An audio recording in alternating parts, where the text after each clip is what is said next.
Good evening. Fred Blanchard here, Adrenaline Motorsports. You on B&B Performance Motorsports, who again is going to be a sponsor of ours.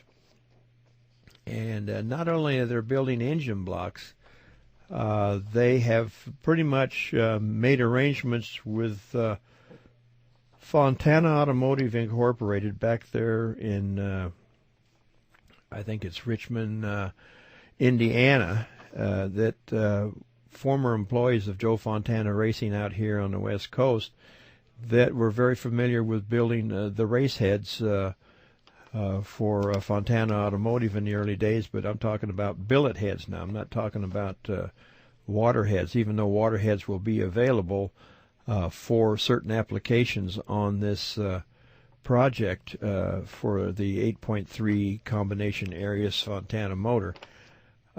Billet heads are basically for hardcore racing, and they're currently being run on a like product owned by Minor Brothers Racing. And when I say like product, I'll shed a little light on that and give them a little toot as well.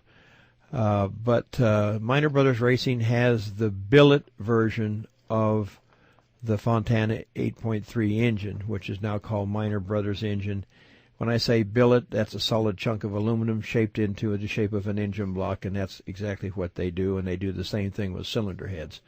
They make it a solid component out of this raw material, and everything is done as you would find on a regular engine, except that both B&B Performance Products and Minor Brothers Racing, none of those blocks have water running through them. They're solid, and they're for hardcore racing, for alcohol fuel or nitromethane fuel.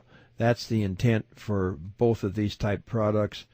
However, in some of the sanctioning bodies in NHRA, the billet is the only one approved for nitromethane in NHRA. However, there's other venues such as the Hot Boat Racing Association and the tractor pulls and all that. They'll find that the process in which is done by the military, which is the HIP process on these blocks, is basically substantial enough to run in those events as well. But that's up and coming, and it's something that's been applied for the first time in this end of the business, which is the hardcore side. And so, yes, B&B Performance has got billet heads on the road today. They should arrive this coming week, and they have two styles, of course. You have the single plug style for the Arias 8.3 and formerly the Fontana Arias 8.3, but also a completely total Arias 10-liter. 10-liter Arias designed and built all on his own. It's not a Ford, Chrysler, or GM product. It's an Arias engine, and it's called the Arias 10-liter, and it was designed for us offshore boat racing is what it was designed to be run on. And the B&B Performance Products has that cylinder head for the 10-liter engine as well, for the hardcore side of the racing that they use these engines in. So you're going to see a lot of new products coming from B&B Performance, but some of the other things, I'll just throw a couple more little ditties out there just to kind of whet your appetite for those who actually are racers. Is that they're going to be building cam cores for any of these engines, basically for the Chrysler 426s, for the 8.3, for the 10-liter, and many of the other race engine cam cores that are needed that are hard to get for special applications, because a lot of the racers are changing the firing order of some of these engines and how they run, and so you got to develop a camshaft. It's not something you find on the shelf. And so I'm going to be providing, in behalf of B&B Performance, the cam cores to be ground to the proper profile that you choose to have. And they also have some other little goodies there online.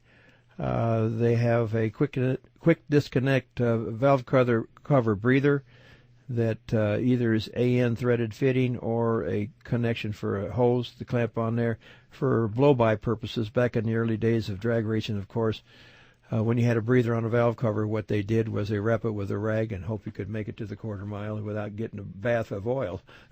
But today's race car, they don't want to have any of that oil exposed to you, so they use a quick disconnect breather that has a line going from the breather itself to a collector tank, and somewhere placed behind the engine, of course. And so it gives it a chance to reach its direction without giving you a bath in oil. So that's pretty one of the trick deals. It's been provided as well. Several other things are coming up with these folks, but it's not ready for publication yet. But I just thought I'd give them a toot. B&B Performance Products is up and coming sponsor, and I just thought I'd give them a little plug here. So the other visit that I made during the week, of course, the last couple of days, I went by, besides Carroll Shelby Engineering, was over into Placentia to MyTech Race Engines, just to kind of see what's going on over there behind the scenes. And sure enough, the doors were all locked, and you have to knock on a door to get in a place, And but they're doing dyno testing for some of the other racers that run Bonneville, and some pretty secret stuff, and everybody's got some tricks up their sleeve what they want to present for a certain size class engine for Bonneville, of course. And that's pretty much what Mike Lefevre does there at MyTech Race Engines, between him and Steve Bronston doing all the head work. They together kind of plot against the rest of these guys when they build parts and pieces. So I had a chance to get inside the building and have a snoop around, and I did that, and I kind of looked around to see what they were doing. And they had 2 motors ready to go on the dyno, and basically a bunch of motors hanging around with for either service or whatever. So Mike is keeping himself busy, and Steve is basically doing a lot of head porting and some trick stuff at this point in time. So, but it was an interesting visit. I spent some time with them, talked to them, see what was going on, and they're looking forward to the new year. Looks like the economy's taken a turn, because they're hearing from a lot of people that they hadn't heard for a period of time. And so that was that particular thing. And I had an interesting phone call also this morning. It was from Fontana Automotive back in Indiana. I talked to Rick Paradis, who is one of the go-to guys there at that facility, trying to get an update from him as to what the future plans hold for this new company that was initiated here a year and a half ago, 2 years actually. Oh, well, just about 2 years, I guess.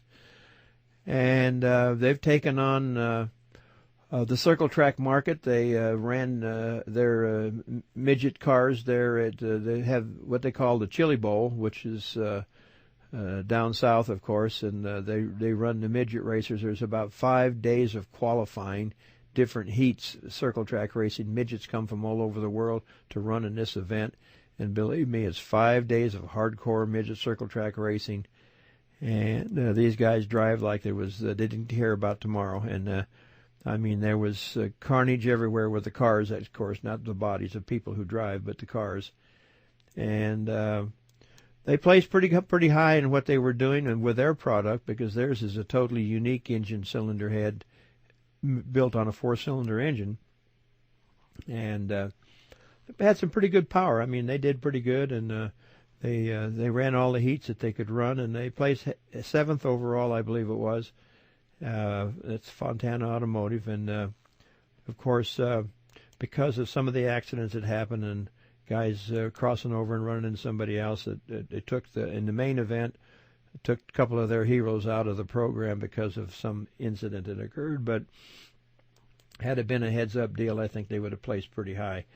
But I talked to Rick a little bit about that, how it was and everything, and what the future holds for them and what they're doing. And so I thought that was pretty neat. And I also had some conversation with one of the tractor pull guys, in fact, 2 of them, and I'll talk about Bill Voorhees first. Actually, it's Eugene Vozine is who it is.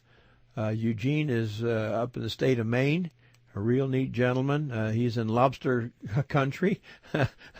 He's actually in the woodcutting business, but he could throw a rock in the ocean, so he's very close to what goes on up there. But I talked to him, asked what the weather was. He says, "Yeah, they plan on 30 below here this weekend." I says, "Oh, really? I'd love to live in 30 below." I says, "But I'm not really. I'm just kidding with you, Eugene. I don't think I want to be in this kind of weather." "Well, I used to work out in it, but I don't do it anymore. I'm getting up in age," he says. I says, "Well, that's quite interesting." I says, "What's for the future?" He says, "Well, we're waiting for our engine parts, and when we get it together, we're going to be running all up and down the East Coast with the different pulling events. I think we're talking about Lucas Oil Tractor Pulling League, which holds very much involved in sponsoring a lot of the local tractor pull events, different sanctioning bodies, of course. But he talked about being able to do that, and he says he's never really been out pulled with the motor that he's building. So I said, well, we look forward to doing some business with you and hopefully get some things going there at Arius. And he says, well, I've ordered my pistons. And I says, well, that's a good thing. So we had some chat with him, and it was very interesting that he would share some of those thoughts with us. But it was good to hear from him. He just